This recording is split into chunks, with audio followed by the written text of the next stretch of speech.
ഒരു വർഷത്തെ എല്ലാ ഏകാദശിയും അനുഷ്ഠിക്കുന്നതിന് തുല്യമാണ് ഗുരുവായൂർ ഏകാദശി വ്രതാനുഷ്ഠാനം. ദശാപഹാര ദോഷങ്ങൾ, സർവ പാപങ്ങൾ എന്നിവ നീങ്ങാൻ ഈ ദിനത്തിലെ വിഷ്ണു ഭജനം ഉത്തമമാണ് എന്നാണ് വിശ്വാസം. ഈ ഭജനം ഹരിവാസര സമയത്താണെങ്കിൽ അത്യുത്തമമാണ്. ഏകാദശി വ്രതം അവസാനിക്കുന്നതിന് മുൻപായി ആരംഭിക്കുന്ന ഹരിവാസര സമയം മഹാവിഷ്ണു പ്രീതി നേടാൻ ഏറ്റവും അനുയോജ്യമായ സമയമാണ്. ഭഗവാൻ ഏറെ പ്രസന്നനായിരിക്കുന്ന സമയമാണ് എന്നാണ് പറയുന്നത്. ഈ സമയത്ത് വിഷ്ണു സഹസ്രനാമം ജപിക്കുന്നത് അത്യുത്തമമാണ്. ഹരിവാസര സമയം മുഴുവൻ അഖണ്ഡ നാമജപം ചെയ്യുന്നത് ഏറ്റവും ഗുണകരമാണ്.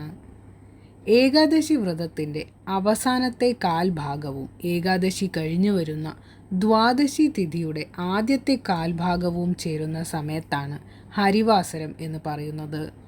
12 മണിക്കൂറോളം വരുന്ന സമയമാണ് ഹരിവാസരം. ചിലപ്പോൾ 12 മണിക്കൂറിലധികവും വരും. ഏകാദശി ദിനത്തിലെ പ്രഭാത സ്നാനം പോലെ പ്രധാനമാണ് പ്രഭാത പൂജയും നാമജപവും. ഭഗവാന്റെ ചിത്രത്തിൻ്റെ മുന്നിൽ നെയ്വിളക്ക് തെളിച്ച് മംഗള ആരതി 3 തവണ ഒഴിഞ്ഞ ശേഷം വിഷ്ണു ഗായത്രി ജപിക്കുന്നതിലൂടെ സാമ്പത്തിക ബുദ്ധിമുട്ടുകൾ നീങ്ങി ജീവിതത്തിൽ സർവ്വ ഐശ്വര്യം നിറയും എന്നാണ് ആചാര്യന്മാർ പറയുന്നത്. കുറഞ്ഞത് 9 തവണയെങ്കിലും വിഷ്ണു ഗായത്രി ജപിക്കണം. 108 തവണ ജപിക്കുന്നത് ശ്രേഷ്ഠമാണ്. ശേഷം വിഷ്ണു പ്രീതികരമായ മറ്റു മന്ത്രങ്ങൾ ഭക്തിയോടെ ജപിച്ച് ഭഗവാന്റെ മുന്നിൽ നമസ്കരിക്കാം. രാവിലെ കിഴക്കോട്ടോ വടക്കോട്ടോ അഭിമുഖമായിരുന്ന് വിഷ്ണു ഗായത്രി ജപിക്കാം. മന്ത്രങ്ങളുടെ മാതാവായ ഗായത്രി മന്ത്രം ജപിച്ച ശേഷം വേണം വിഷ്ണു ഗായത്രി ജപിക്കുവാൻ. രാത്രി ജപം പാടില്ല.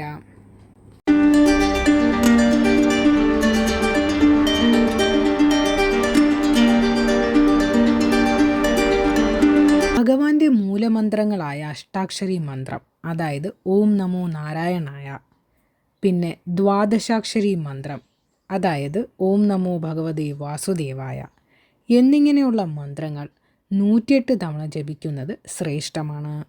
വിഷ്ണു സഹസ്രനാമം, നാരായണീയം, ഭാഗവതം എന്നിവ പാരായണം ചെയ്യുന്നത് അഭീഷ്ടസിദ്ധി നൽകും.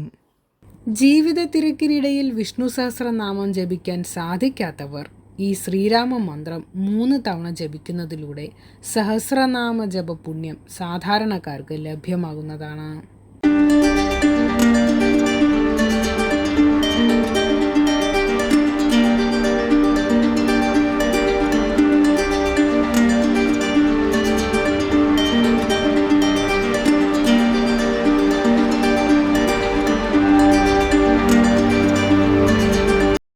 ഭഗവാന്റെ മൂലമന്ത്രങ്ങൾ ജപിക്കുന്നത് പോലെ പ്രധാനമാണ് വിഷ്ണു ദ്വാദശ നാമങ്ങൾ ജപിക്കുന്നതും. നിത്യവും ജപിക്കുന്നതിലൂടെ ഗ്രഹപ്പിഴ ദോഷങ്ങൾ അകലുകയും രോഗദുരിതശാന്തി ലഭിക്കുകയും ചെയ്യും എന്നാണ് പറയപ്പെടുന്നത്. ഓം നമോ ഭഗവതേ വാസുദേവായ എന്ന മന്ത്രം ജപിച്ച ശേഷമാണ് വിഷ്ണു ദ്വാദശ നാമങ്ങൾ ജപിക്കേണ്ടത്. 108 തവണ ജപിക്കാൻ സാധിക്കാത്തവർ രാവിലെയും വൈകിട്ടും കുറഞ്ഞത് 12 തവണയെങ്കിലും ജപിക്കുന്നത് ഉത്തമമാണ്.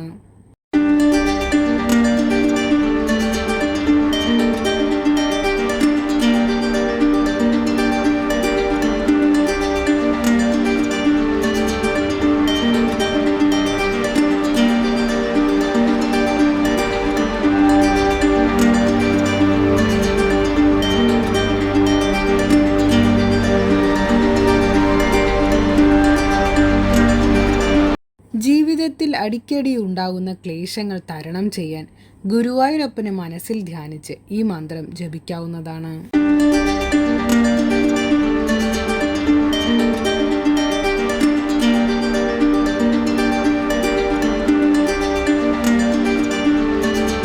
ഗുരുവായൂരപ്പനെ സ്മരിച്ചുകൊണ്ട് ഈ നാമം 108 തവണ ജപിക്കേണ്ടതാണ്.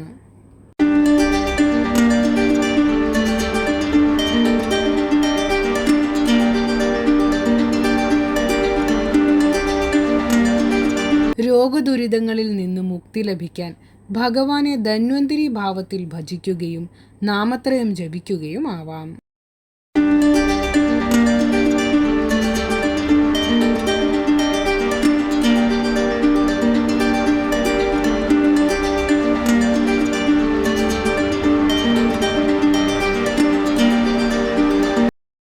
നാമത്രയം ത്രക്ഷരി എന്നും അറിയപ്പെടുന്നു.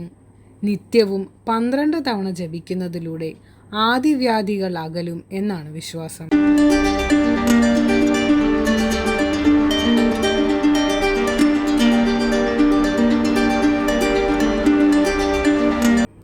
ആയുരാരോഗ്യ സൗഖ്യത്തിനായി മേൽപ്പത്തൂർ നാരായണ ഭട്ടതിരിപ്പാട് 100 ദശകങ്ങളിലായി ഭഗവാനെ സമർപ്പിച്ച നാരായണീയം പാരായണം ചെയ്യുന്നത് സവിശേഷ ഫലദായകമാണ്. രോഗമുക്തിക്ക് വേണ്ടിയുള്ള പ്രാർത്ഥനകളാണ് നാരായണീയത്തിലുടനീളം നിറഞ്ഞു നിൽക്കുന്നത്.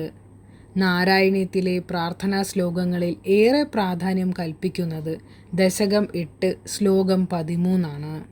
ഈ നാരായണീയ ശ്ലോകം നിത്യവും 108 തവണ ജപിക്കുന്നതിലൂടെ സർവ്വവ്യാധികളും അകലും എന്നാണ് വിശ്വാസം.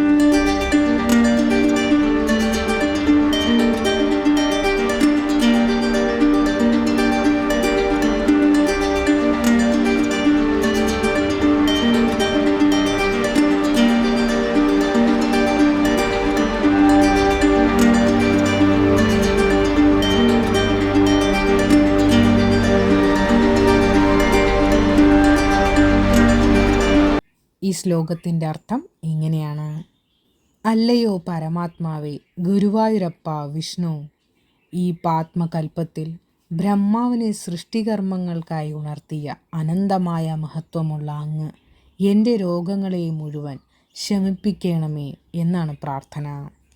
ഭഗവത് സ്വരൂപം വർണ്ണിക്കുന്ന വിഷ്ണു സ്തോത്രം അർത്ഥം മനസ്സിലാക്കി ജപിക്കാം.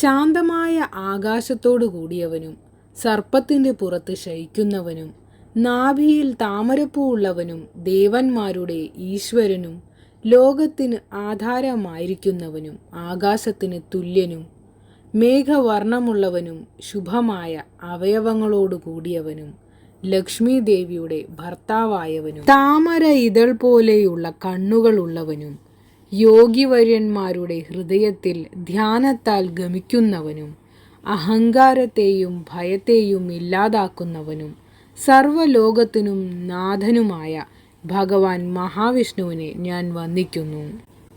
കലിദോഷ നിവാരണ മന്ത്രം 9 തവണ ജപിച്ചാൽ മാലിന്യങ്ങൾ അകന്ന് മനസ്സ് സൂര്യനെ പോലെ തെളിവുറ്റതാകും. 108 തവണ ജപിക്കുന്നത് ശ്രേഷ്ഠമാണ്.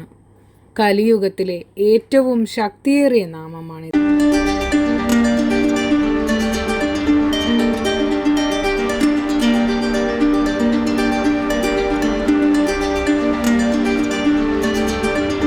ഭഗവാന് ഒരുപാട് നാമങ്ങൾ ഉണ്ടെങ്കിലും പ്രധാനമായും 28 നാമങ്ങൾ ജപിക്കുന്നതിലൂടെ സർവ്വ ദുരിതങ്ങൾ നീങ്ങും, മുക്തി ലഭിക്കും എന്നാണ് വിശ്വാസം.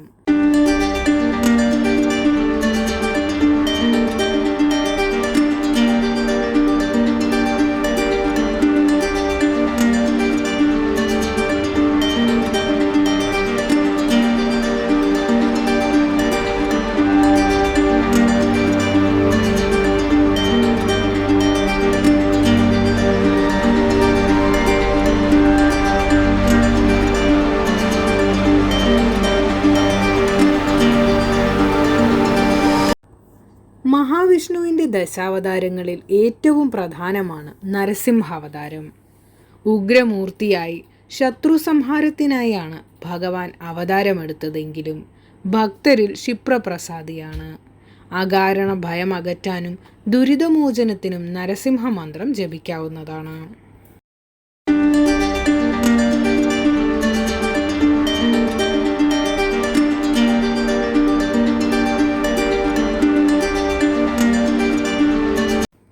ഏകാദശി വ്രതം ഭക്തിയോടെ അനുഷ്ഠിച്ചാൽ ദുരിതങ്ങളിൽ നിന്നും പാപങ്ങളിൽ നിന്നുമെല്ലാം മോചനം ലഭിക്കും എന്ന് പുരാണങ്ങളിൽ പറയുന്നുണ്ട്.